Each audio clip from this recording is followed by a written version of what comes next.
After Fairview defeated Hart Butte at the Class C boys basketball state tournament, Carson Cayko and the Warriors met their faithful following on the Civic Center floor.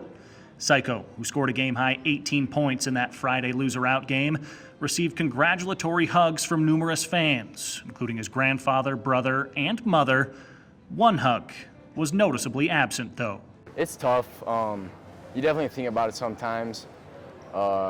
It's kind of crazy thinking going through high school and not having your dad watch you play or being there to even give you pointers on how to become a better player. You know, it's tough. Jason Cayko, Carson's dad, was boating with friends in 2007 when he dove into the water, fracturing his C4 and C5 vertebrae. He was immediately paralyzed, with the swelling leading to a C2 spinal cord injury. After 30 days in intensive care in Billings, 9 months in a rehab hospital in St. Paul, Minnesota, and 5 more months at home with his family, Jason Cayko passed away on September 21st, 2008. He was 36. Everyone says he's looking down and watching and proud, but it's just not the same. I get a little jealous, I'll be honest, when I see the dads and the moms together with their kids. It's tough. It's really hard, and I'm not the only mom, and they're not the only kids that don't have their dad here because they died. Because there's some Sydney folks that I'm friends with that lost their dad, and their kids are playing, and it is really hard. It's hard to keep it together. It's a lot of emotions, but I'm so proud of him. I'm proud of my other kid that plays the drums, and I just don't want Carson getting foul trouble. That's my big thing for him. Carson Cayko was a team captain for Fairview, one of just 2 juniors on a roster that didn't feature a single senior. The Warriors won the District 2C championship, placed second at the Eastern C Divisional, and lost out in 3 games at the State C tournament. Cayko was a crucial component of the team, averaging 12.7 points and 5 rebounds per game at that state tournament, on his way to all-tournament honorable mention recognition. But he also totaled 14 fouls in 3 games, fouling out twice. For this team, I try to just be a leader for everyone because I know it's a young team, and I'm only a junior, but I'm kind of the old head, I guess you could say. I've been in the program for about 5 years now, so I just try to be a leader, and I try to be the muscle, I guess you could say, of the team. You know, our coach says that I'm the guy who has to get rebounds.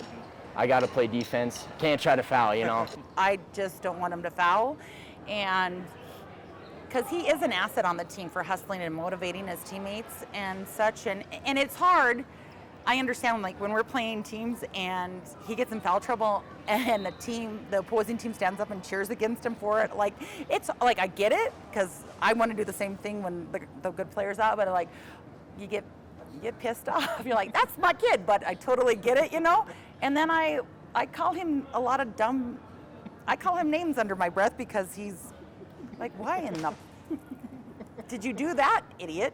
So I'm the first to criticize him for sure too, but I try to be constructive a little bit. Jessica admitted she's sometimes too hard on her son, trying to make sure his ego doesn't swell, but they had a, quote, good talk, where Carson asked her to tone it down.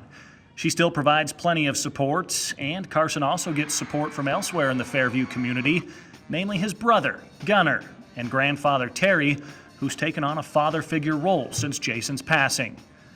Gunnar, though, was diagnosed with Chiari malformation when he was a toddler.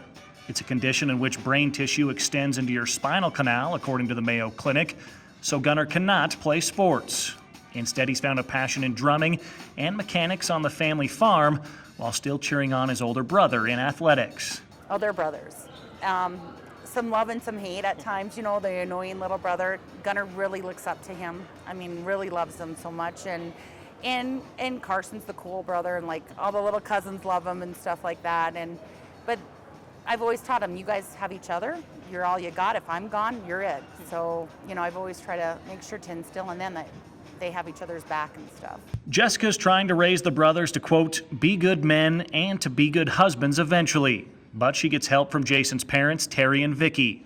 They help Jessica build a house on the farm and have taken on large roles in the boys' lives, whether it's ensuring the boys get off to school or providing pointers on battling for rebounding position. He's just always there. I mean, heck, before our district tournament, he went to Monte Carlo on a trip, and he almost didn't go because he said he was going to miss a couple of my games. So it's just amazing to have that without a dad. Without Taryn Vicky, I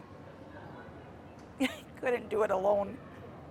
And it's hard because you kind of feel so lonely.